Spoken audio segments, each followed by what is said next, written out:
Donc, si je laisse aller l'animation, donc, ça s'appelle, les électrons sont arrachés du carbone, amenés de force dans le fond de la cuve pour alimenter les ions d'aluminium. Les ions d'oxygène, eux, sont attirés, se font voler leurs électrons à leur tour et se combinent au carbone pour faire essentiellement du dioxyde de carbone, puis un peu de monoxyde de carbone. Et l'aluminium, on le voit ici, le niveau monte progressivement. Et à intervalles réguliers, parce qu'à un moment donné, si on n'arrête jamais, l'aluminium va déborder. Si lui, il pousse sur la cryolite monte de niveau. Donc, si on ne fait rien et on laisse aller les choses, la cuve va finir par déborder, ce qui est déjà arrivé dans l'ion d'électrolyse. Et puis, à intervalles réguliers, environ à toutes les 7 à 8 heures, ce qu'on va faire, c'est que là, il y a une poche de coulée qui va être acheminée.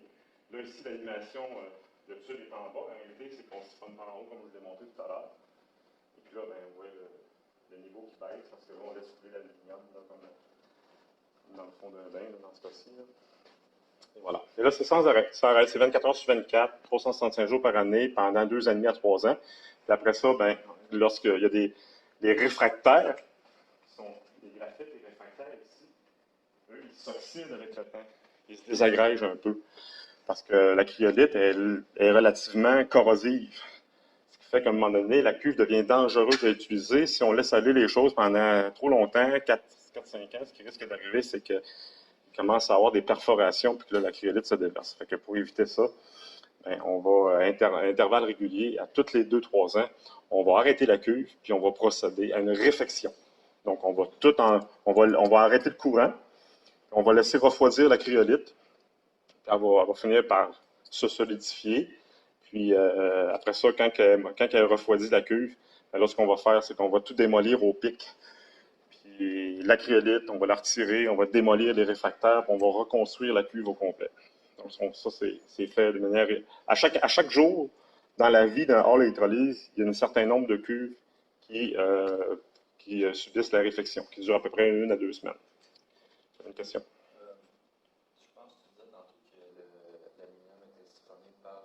Oui. Ben, c'est la seule, c'est par le dessus que la cuve, on en a accès à ce qu'il y a à l'intérieur. Parce que le fond, lui, c'est tout fermé.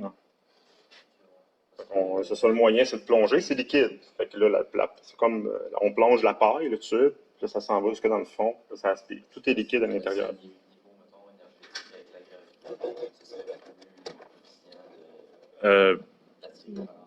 On a préféré y aller pour des raisons, je ne les connais pas, mais c'est par le dessus qu'on procède, c'est plus simple.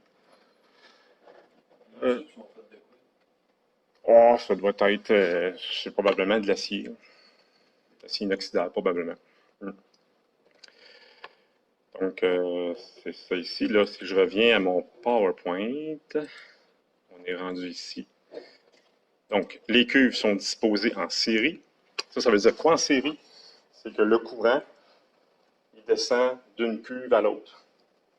Okay? Donc, dans un hall d'électrolyse, là, il peut y avoir une centaine de cuves, okay? Une à côté de l'autre. Et puis, le courant rentre. Le courant principal, il rentre dans le bâtiment, puis il s'en va à tour de rôle dans chacune des cuves. Et chaque cuve, c'est 4 volts. Okay?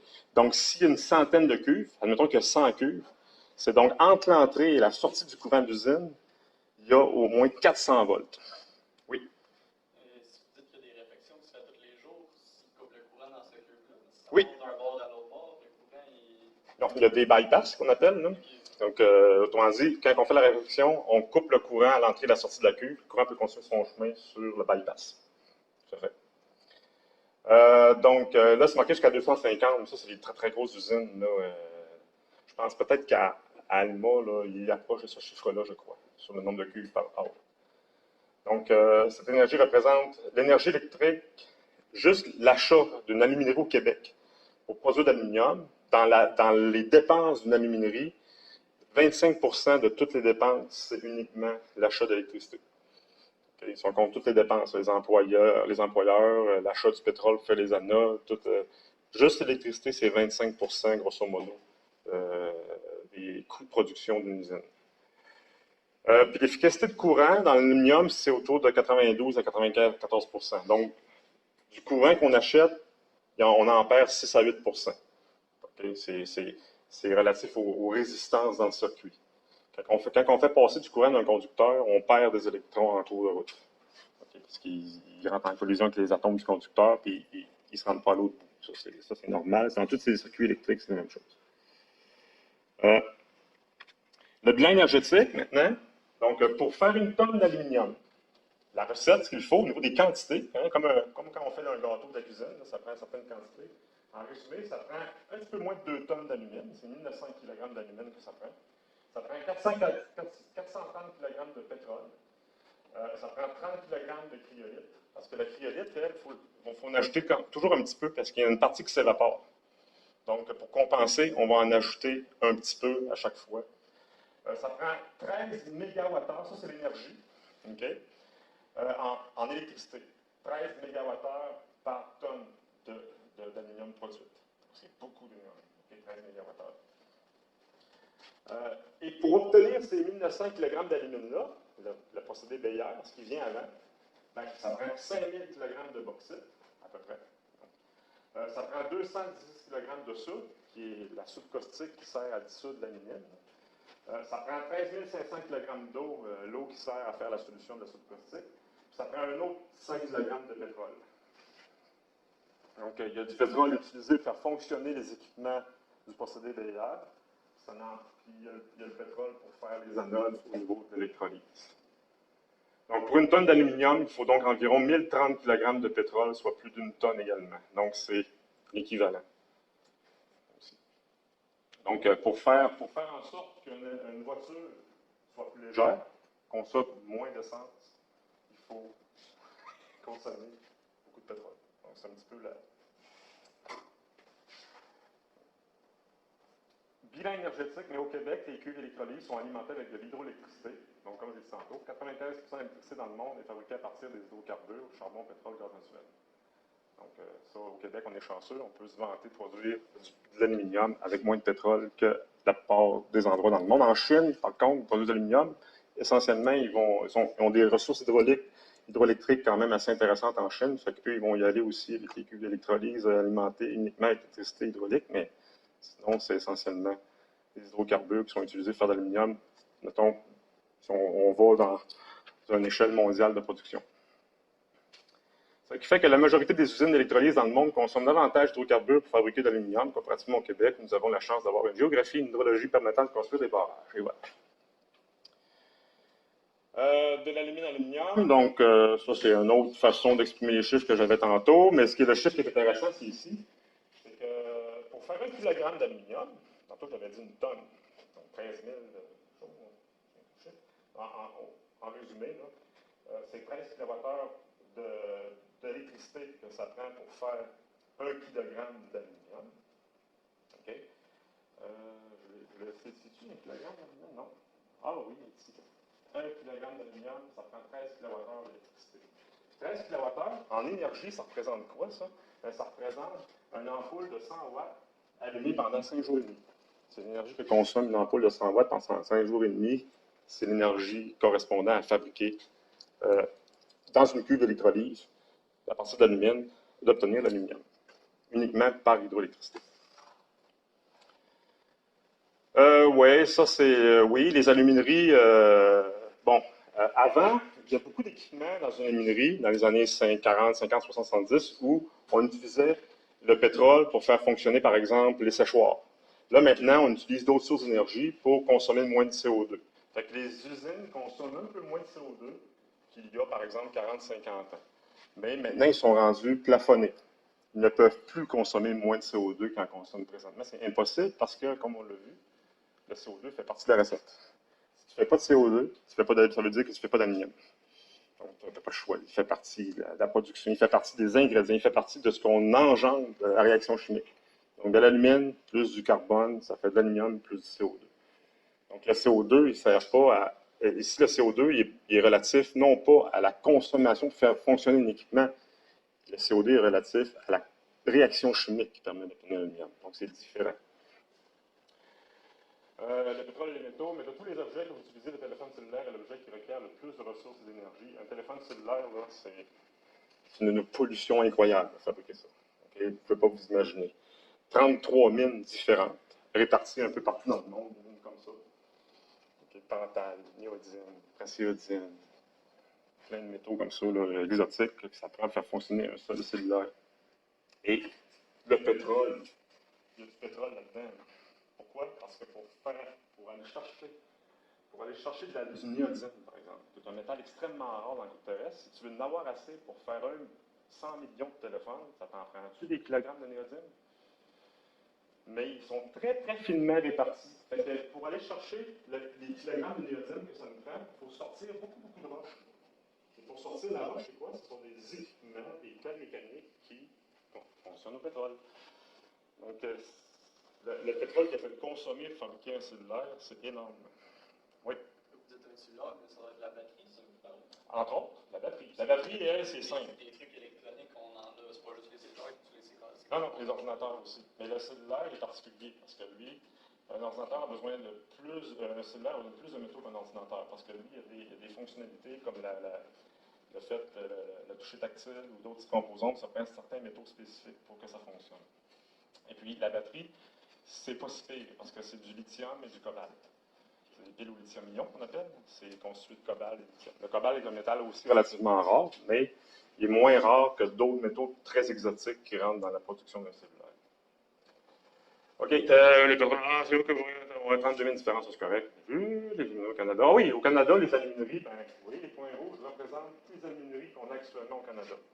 Donc, vous voyez qu'elles sont presque toutes au Québec. OK. Il y en a une en Colombie-Britannique qui appartient à Alcoa, qui est à Kitimat.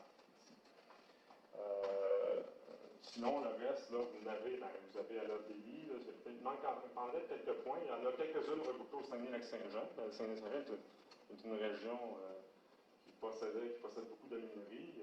Présentement, il y a la Terrière. Il y a à la baie, il y en a une aussi. Il y en a une, la nouvelle, la plus récente est à Alma. Il y en avait une à Arvida, la plus grosse, mais maintenant, il y a une partie des cuves qui sont fermées à cause que c'était l'ancien procédé. Il y en a une à Bécomo, qui est en cours, bien entendu, la nouvelle à cette île, la Radico qui est de Chambault, pas si loin. Bon. Il y en a, les points, en tout cas, il en manque quelques-uns, je ne les ai pas publiés. Mais c'est vraiment, au Canada, la production d'aluminium, autrement dit, résumé, elle est essentiellement concentrée au Québec. OK. Bon, après ça, ben, qu'est-ce qu'on fait avec cet aluminium-là qui sort des cuves? Ben, ça va faire l'objet d'un autre chapitre que je ne verrai pas aujourd'hui, mais pour faire, pour essayer de l'initier, de donner une idée après à quoi est destiné l'aluminium qui sort des hors d'électrolyse, ben, il y a un secteur qui s'appelle la fonderie. On va ajouter, pendant que le métal est liquide, on va ajouter des éléments d'habillage. Après ça, on va couler des formes de départ, qu'on appelle des billettes et des brames. Donc, on va couler des billettes comme ça dans des puits très profonds. L'aluminium liquide va couler là-dedans. Puis là, ben, il va se solidifier. Puis ça va donner des formes de départ pour faire d'autres choses plus utiles. Une billette comme ça, là, ça ne sert pas à grand-chose. Peut-être décorer un terrain. Là. Mais avec ça, on va être capable de faire des câbles électriques, par exemple. On va pouvoir faire des câbles de fenêtre. Donc, on va pouvoir faire beaucoup de choses. Des bâtons de hockey en aluminium aussi, ça existe de moins en moins. Là. On peut faire le point de départ, c'est une billette comme ça, par exemple. Puis, sinon, ça peut être des brames. Ah oui, une brame. Ça, c'est une brame. C'est un gros bloc, un gros monolithe d'aluminium, de 50 pieds de long, par à peu près 3-4 pieds de large, par 2 pieds d'épaisseur. Gros bloc d'aluminium. C'est coulé dans des puits aussi, comme des billets de pompe. Mais ça, c'est une forme de départ qui va nous permettre de faire de la tôle d'aluminium ou des feuilles d'aluminium que vous achetez à l'épicerie. Okay. Et puis, sinon, il y a ça ici, aussi, c'est un profilé. C'est des brames, mais avec un certain profilé pour faire des structures. Ça, c'est une forme de départ qui va nous permettre éventuellement de faire des structures pour les bâtiments, entre autres, ou pour construire des remorques de camions remorques, qui sont de plus en plus faites en aluminium. Là, ça donne ce qu'on appelle un beam en anglais, excusez-moi l'expression, en forme de T, pour supporter une charge.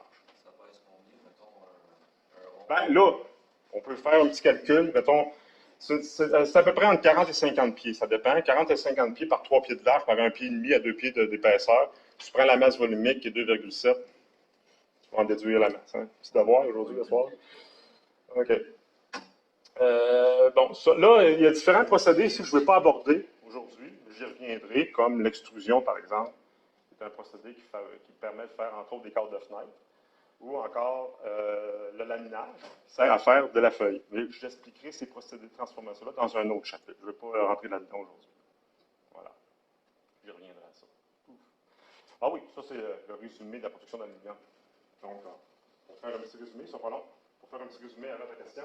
Donc, la bauxite, on va chercher la bauxite dans la roche, on la transporte, on la broie avec des broyeurs. Ensuite, les petites particules, on la déverse dans un réservoir contenant une solution de caustique très alcaline dans une eau claire, avec une température élevée, une pression élevée. Ensuite, on va aller faire précipiter l'alumine dans ce qu'on appelle un décomposeur. Et puis là, on va recueillir, on va la faire sécher. L'alumine en poudre va être ensuite incorporée dans une cuve d'électrolyse. Et puis là, on va en faire l'électrolyse, on va produire donc de l'aluminium. Ici, ce que ça représente, ça, c'est un four, ça. C'est un four de maintien. C'est là-dedans qu'on va déverser la poche de poulet, on va déverser l'aluminium dans ce four-là, puis on va mettre des éléments d'alliage dans l'aluminium. Je vous expliquerai éventuellement à quoi servent ces éléments d'alliage-là. Et ensuite, à partir de là, on va couler dans des fosses et on va obtenir des branches, des billettes pour éventuellement faire de l'extrusion du laminage. Ou on va couler en lingots comme ça, des formes, un peu comme du chocolat qu'on coule dans un moule. On va donner des lingots, et ces lingots-là vont être vendus à des entreprises pour être refondus. On appelle ça des fonderies, qui, par exemple, une usine qui fait des roues d'aluminium. Donc, les roues d'aluminium, ce n'est pas dans une usine d'électrolyse qui font les roues. Okay? L'usine d'électrolyse, elle va finir par couler ça dans des moules comme ça, fermés.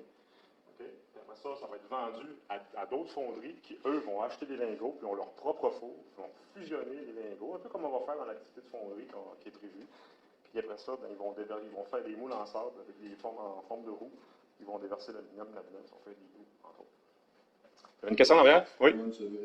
Parfait, génial. OK, donc ça clôt le chapitre sur la métallurgie extractive de l'aluminium. Puis moi, je veux demeurer encore dans la métallurgie extractive. Mais là, on va aborder l'alliage de loin le plus utilisé par l'homme encore aujourd'hui, puis depuis très longtemps, le fer. En l'occurrence, l'acier. L'acier et le fer, c'est la même chose. Donc, je vais vous expliquer un petit peu, comme je l'ai fait pour l'aluminium, d'où vient l'acier, comment on fabrique ça. Donc, j'ai un chapitre que vous n'avez pas encore, mais je vais le mettre dans le Léa ce soir, élaboration de l'acier. Comment on fait ça, d'où ça vient, avec une belle image de sidérurgie. Le terme sidérurgie est relatif à l'acier. Okay? Quand vous entendez le mot sidérurgique, c'est relatif à la production de l'acier. Pas du cuivre ni de l'aluminium, mais de l'acier. Sidérurgie. Ça débute comment? Ben, comme l'aluminium, comme j'ai dit tantôt, tous les métaux, sauf une exception. Mais dans le cas de l'acier, c'est vrai comme pour l'aluminium, ça vient de la terre, ça vient de la roche aussi, ça vient d'un gisement.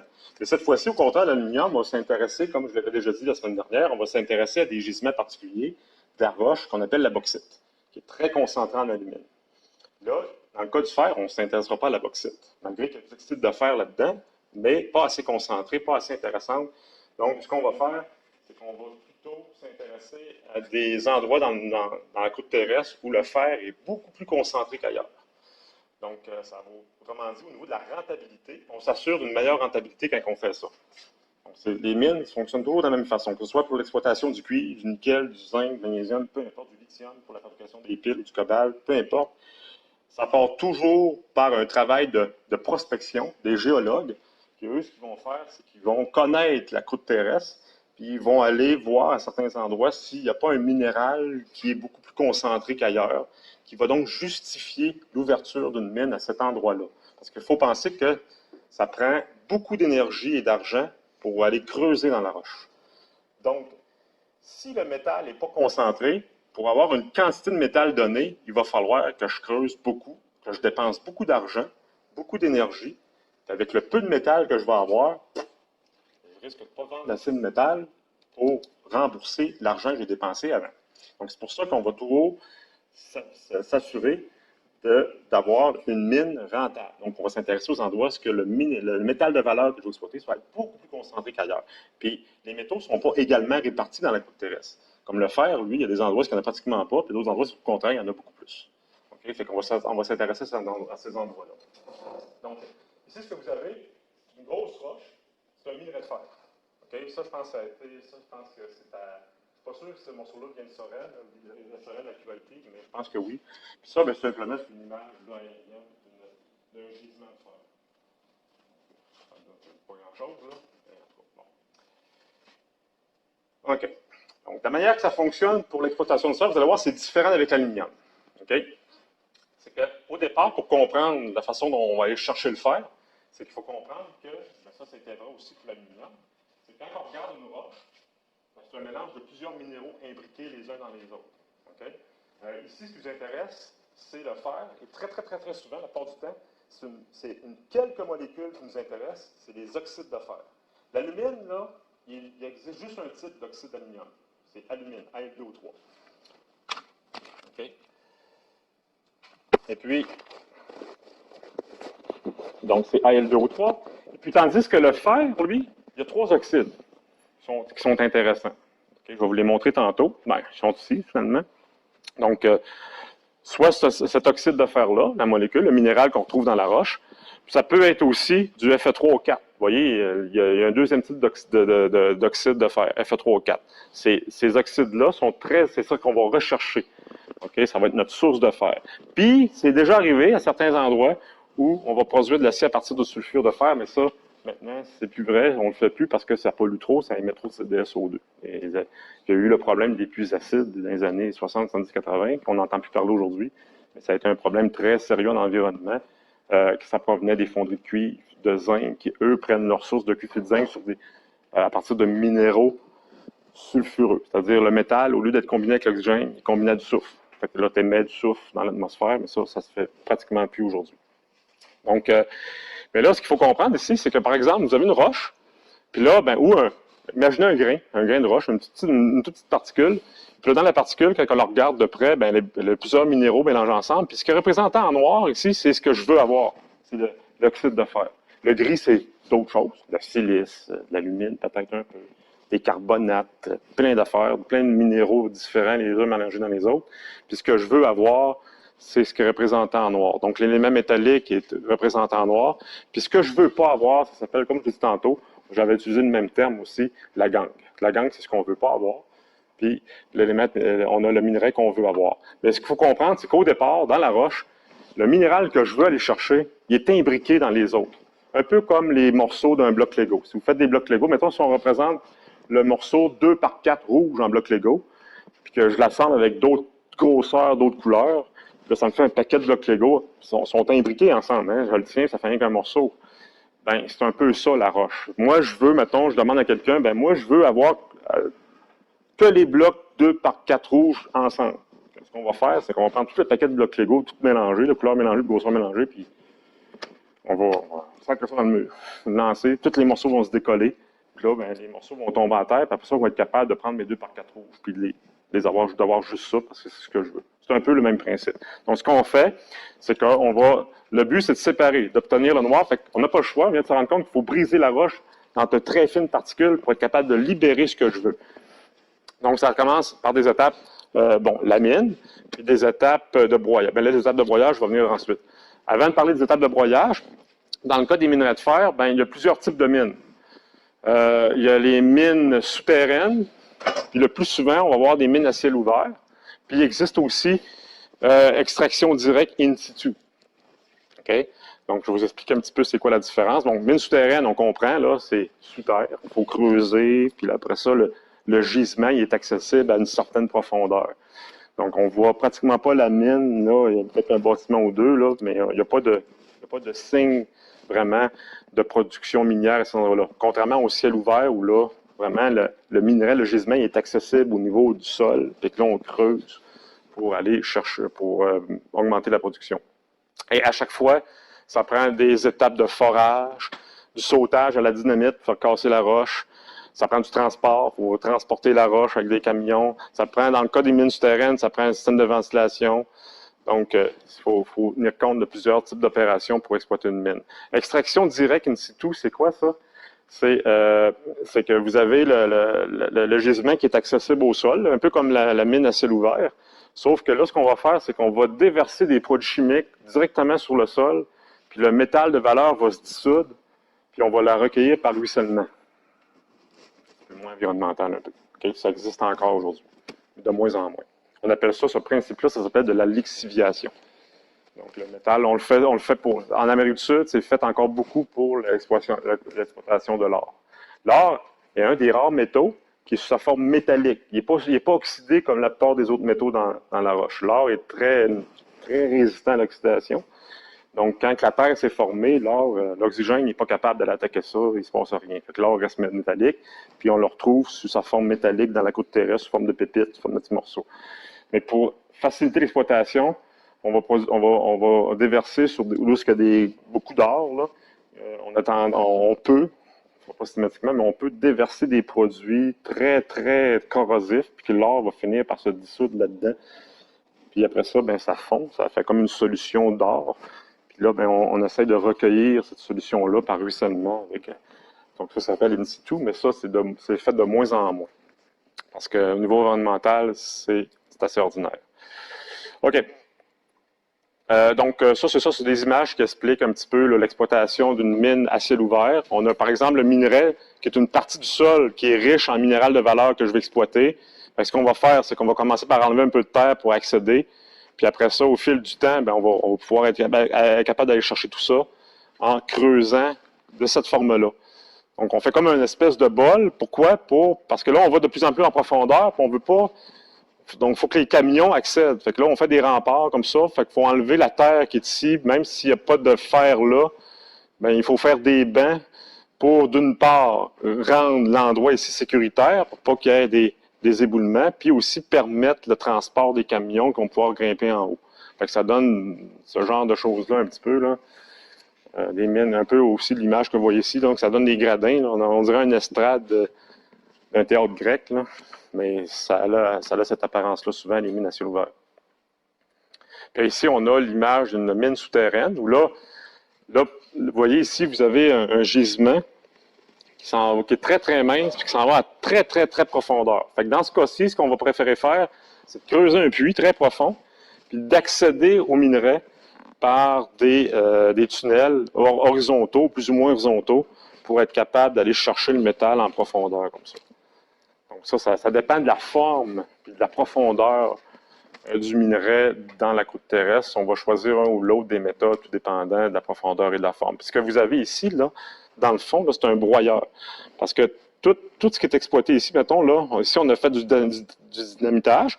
Là, ça a fait des morceaux de roche. Là, il y a des chariots qui viennent chercher ça, qui descendent, puis qui vont déverser la roche dans le fond du puits, jusqu'en bas. Puis après ça, ici, il y a un ascenseur. Bien, dans le fond, c'est un ascenseur. Là, la roche va tomber dans une espèce d'ascenseur qui, lui, va aller déverser. Non, c'est ici que ça se déverse. OK? Puis il y a un broyeur ici qui va broyer dans des dimensions plus fines la roche. Puis après ça, il y a un skip, un ascenseur qui va remonter la roche jusqu'en haut à la mine. Puis après ça, ça va pouvoir aller dans une autre usine à l'étape suivante. Donc, une mine souterraine. Donc, ingrédients pour faire de l'acier. Bon, pour faire de l'acier, qu'est-ce qu'il faut? Ben, du minerai de fer, comme je l'ai dit. Puis là, on ne s'en sort pas. C'est comme faire un gâteau. Ça prend des œufs, il faut casser les œufs. Ça prend encore du charbon et de la coke de pétrole. Énormément encore. Tous les métaux, ça prend du pétrole. Tout le temps. Parce que c'est tout le temps des procédés de réduction. Puis le carbone est de loin le réducteur disponible dans la nature le plus abondant, puis surtout le plus économique, le beaucoup moins cher. Si on se mettait à décider à faire des nouveaux procédés pour faire, par exemple, de l'acier uniquement avec de l'électricité, par exemple, à faire des procédés, l'acier coûterait à peu près 10 fois plus cher qu'actuellement. Ce qui fait que l'acier est abordable, c'est du fait qu'on a une source d'énergie tu perces un trou dans le sol, ça sort. Tu n'as pas besoin de dépenser beaucoup d'énergie. Puis l'énergie est déjà contenue dedans, tu n'as pas besoin de la fabriquer, elle est là. Puis tu as un câble brûlé, puis ça dégage énormément d'énergie. Fait que c'est ce qui fait en sorte qu'on est capable d'acheter des produits de consommation, une voiture, un téléphone cellulaire à des prix raisonnables. Donc c'est grâce au pétrole, parce que pour tout faire ça, ça prend énormément d'énergie. Puis l'énergie, ça coûte de l'argent. Donc le pétrole nous permet d'avoir de l'énergie facilement et pas trop cher. Sinon, oubliez ça, vous n'auriez pas un ordinateur, vous n'auriez pas une voiture, vous ne pourriez pas prendre d'avion. OK. Ouais. L'ingrédient pour l'acier. Le fer est enfermé dans le minerai sous forme d'oxyde de fer, comme je l'ai dit tantôt. Il faut donc, d'une part, libérer les oxydes de fer du minerai. Donc, ça se fait encore en 2 étapes. Toujours le même principe. L'aluminium, qu'est-ce qu'il fallait faire? 2 étapes. Il fallait aller chercher l'alumine de bauxite, puis après ça, aller chercher l'aluminium dans l'alumine. C'est la même chose. Il faut donc aller chercher l'oxyde de fer pour obtenir ce qu'on appelle un concentré de fer. Puis après ça, il y a un chronomètre dessus. Et après ça, aller chercher le fer métallique dans l'oxyde. C'est le même principe. Donc, en résumé, au départ, aller chercher l'oxyde de fer de la roche. Donc ici, ce que vous avez, ce sont des billes de concentré. Ben, on appelle ça des billes, là, mais on appelle ça des boulettes. Entre autres. Ce sont des boulettes de concentré de fer. Donc, c'est essentiellement des boules d'oxyde de fer. Presque pur. Tout à fait pur, mais presque. Et là, ingrédients pour faire le fer. Deuxième étape, à partir des boulettes de concentré de fer, là, on va utiliser d'autres procédés pour en arriver finalement à du fer ou de l'acier. Voilà. Donc, libérer le fer du concentré qui est essentiellement, l'oxyde de fer c'est généralement très présent, c'est plus les deux derniers qu'on va retrouver en concentration. Contrairement à l'alumine qui est obtenu à partir de la bauxite à l'aide d'un procédé chimique, Bayer, le concentré de fer, lui, est obtenu à l'aide de procédés dits mécaniques. Okay? Donc, vous voyez, chimique, c'est quand on mettait la bauxite dans la soude caustique. Donc, c'était chimique. Tandis qu'ici, on va y aller de manière mécanique pour séparer l'oxyde de fer du reste. Donc, qu'est-ce qu'on veut dire par là? Bien, un peu comme je vous expliquais tantôt, si on imagine un cube avec les particules de fer mélangées dans une roche qui est représentée par le cube, moi, je veux juste avoir les petites boules noires, donc il faut tout casser en petits morceaux. Donc, pour avoir ça comme ça, pour être capable de libérer la petite bille qui représente l'oxyde de fer du reste de la roche que je ne veux pas avoir. Donc, il faut casser tout ça dans des particules de taille assez fine. Parce que si les particules ne sont pas assez cassées, je ne serai pas capable de séparer ce que je veux. Il va me rester quelque chose de ce que je ne veux pas attaché après, puis ça ira pas bien pour les étapes suivantes. On va me retrouver avec de l'acier très contaminé en toutes sortes d'affaires, puis on n'aura pas un acier de bonne qualité. Donc, il faut s'assurer de libérer le plus possible les oxydes de fer des autres minéraux qui l'accompagnent au départ. Donc, comment on fait ça? Bien, c'est simple. Au départ, ça commence par du concassage. Le concasseur, lui, il prend des grosses roches, puis il la casse en plus petits morceaux, genre 1 cm à 1 pouce à peu près. Donc, il y a des concasseurs à mâchoire. Tu déverses la roche, là, puis c'est comme une boîte, puis il y a une des parois de la boîte, elle, qui va aller écraser la roche en bougeant comme ça. Il y a aussi les concasseurs giratoires, où là, la roche va être déversée par le haut, puis là, vous voyez, il y a un mandrin au centre qui reste fixe et immobile, puis autour, le couvercle, lui, est relié à un moteur, puis ça le fait bouger dans tous les sens. Donc, l'espacement que vous voyez entre ici, ça fait en sorte, là, ça change, fait que la roche elle est écrasée ici, puis elle tombe en plus petits morceaux en bas. Donc, ça, c'est concasseur giratoire. Ouais, là, c'est marqué, on est capable de lire, une opération de classification est toujours couplée. OK. Quand on réduit les tailles de particules, il faut s'assurer que les particules soient assez petites. Mais un concasseur puis un broyeur, quand ça fonctionne, ce qui sort de là, les particules ne sont pas toutes de la même taille. Il y en a des plus grosses, puis il y en a des plus petites. Autrement dit, il y en a des trop grosses, puis il y en a des assez petites. Donc, ça prend d'autres équipements à la sortie pour faire le tri entre les trop grosses puis les assez petites. Fait que ça prend des équipements de classification. Donc, c'est un petit peu ça le processus, là. On fragmente, concassage, broyage. Après ça, ça s'en va se faire classifier. On fait le tri. Les fines, qui sont les assez petites, eux, ils peuvent aller à l'étape suivante. Puis celles qui sont trop grosses, elles vont être retournées dans le concasseur ou dans le broyeur pour compléter pour les rendre plus petites. On les appelle les grossières. Donc, les équipements de classification, qu'est-ce qu'on va utiliser? Bon, ça, c'est un autre circuit de broyage. Je vais vous montrer un peu plus tard les équipements de classification, c'est quoi en réalité. Mais vous voyez ici, là, ça, c'est un processus typique là, dans une acierie pour obtenir, en tout cas, pour être capable de broyer des particules assez petites. Donc, on a le silo à minerai. OK? Donc, la roche vient de là. Ensuite, ça déverse dans un broyeur à barre. Un broyeur à barre, c'est quoi? C'est un autre équipement.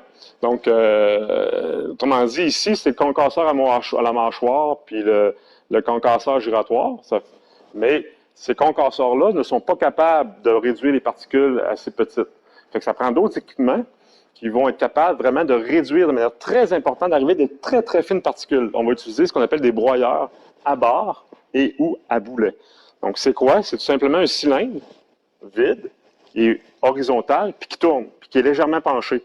Fait qu'on déverse les particules là-dedans, puis leur taille se réduit. À l'intérieur du broyeur, il y a des barres en fonte qui vont aller, que lorsque le broyeur tourne, ils se font entraîner, montent en haut, puis ils retombent. Ils vont écraser les particules en bas. Donc, ça tourne sans arrêt comme ça. Ça peut être des barres, mais à l'intérieur, ça peut être des boulets aussi. Des boulets de canon, là, de la même grosseur. Et ça va tomber aussi, ça va se faire entraîner, puis ça va retomber par gravité, puis ça va aller écraser les particules en bas. C'est comme ça que ça fonctionne. Oui.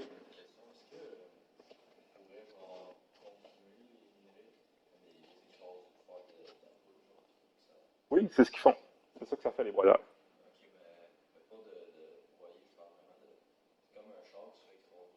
Oui. Mais là, c'est de la roche, c'est fragile. Un char, là, c'est de la tôle. Fait que ça s'écrase, c'est ductile. Là, ici, on a de la roche. Là. Ça fait que casser. C'est fragile, la roche. Ce que je vais faire, là, je vais profiter de la question. On va prendre une autre pause parce que si on prend la pause trop tard, on va continuer juste pour un temps insuffisant. Fait qu'on va prendre une autre pause de 10 minutes, histoire de se reposer un petit peu, puis après ça, je poursuis par la suite. Ça va?